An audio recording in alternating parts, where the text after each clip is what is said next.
নমস্কার বন্ধুরা, সবাইকে স্বাগতম জানাচ্ছি আমাদের ইউটিউব চ্যানেলে। তো বন্ধুরা, সতর্কবার্তা স্টাফ সিলেকশন কমিশনের পক্ষ থেকে। তো কি সতর্কবার্তা দেওয়া হচ্ছে সেটা হলো, এটি নোটিশ বিজ্ঞপ্তি প্রকাশিত করা হয়েছে, যেখানে অনেক নানা ধরনের সতর্কবার্তা দেওয়া হয়েছে। যেহেতু 31/12/2023 ছিল আবেদন করার শেষ তারিখ এবং সেটাই চলছে, কিন্তু আপাতত তার জন্য তোমাদের কিন্তু খুব শিগগিরই আবেদন করতে হবে এই চাকরির জন্য। যারা কনস্টেবল জিডি এবং সেন্ট্রাল আর্ম পুলিশ ফোর্সের জন্য আবেদন করবেন তাদের জন্য, কারণ কিছুটা গুরুত্বপূর্ণ বিষয় রয়েছে এই ভিডিওর মাধ্যমে সম্পূর্ণ বিস্তারিতভাবে জানাবো ভিডিওটির মাধ্যমে। সাথে থাকো, ভিডিওটি সম্পূর্ণ দেখতে থাকো। যারা নতুন রয়েছে ইউটিউব চ্যানেল এখনো পর্যন্ত সাবস্ক্রাইব করে না এবং নতুন ভিডিওর আপডেট পাওয়ার জন্য পাশে থাকা বেল আইকনে প্রেস করতে। চলো শুরু করা যাক ভিডিওটি। দেখো, এখানে দেখতে পাচ্ছ আমরা অফিসিয়াল নোটিফিকেশনে চলে এসেছি। এই নোটিফিকেশনটি কিন্তু প্রকাশিত হয়েছে এসএসসি এর পক্ষ থেকে। হেডলাইনে লেখা রয়েছে constable GD in central arm force CRPF.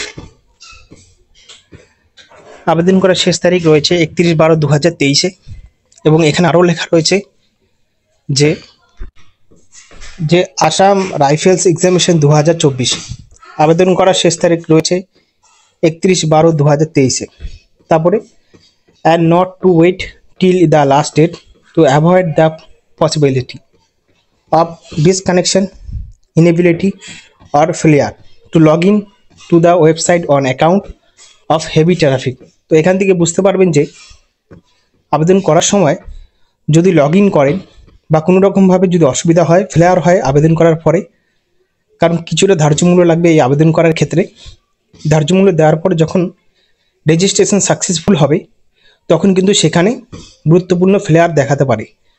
তার জন্য তারা ইঙ্গিত করে দিয়েছে যে 31/12/2023 অপেক্ষা না করে এখনই আবেদন করার চেষ্টা করুন। তো আমি যখন ওয়েবসাইটটা খুললাম তখন দেখলাম ওয়েবসাইটটা ওপেন হলো না, তখন এখনও হচ্ছে না। তো চাইলে তোমরা ভোরের দিকে বা রাতের দিকে চেষ্টা করতে পারো, তখন কিন্তু আবেদন প্রক্রিয়া শুরু হতে পারে।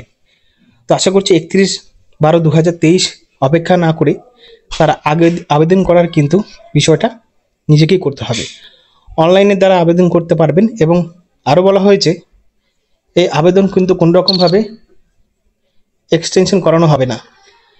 যেখানে 31/12/2023 রয়েছে আবেদন প্রক্রিয়া সেরকমই থাকবে এবং কোনো মতেই কিন্তু আবেদন প্রক্রিয়া শুরু হবে না, তারপর থেকে এক্সটেনশন করানো হবে না। এবং যাদের টাকা কেটে যাবে আবেদন করার পরে কিন্তু এই দায়িত্ব এই সরকার নেবে না, অর্থাৎ এই ডিপার্টমেন্ট নেবে না। তো তাড়াতাড়ি পারলে আবেদন করে নিও।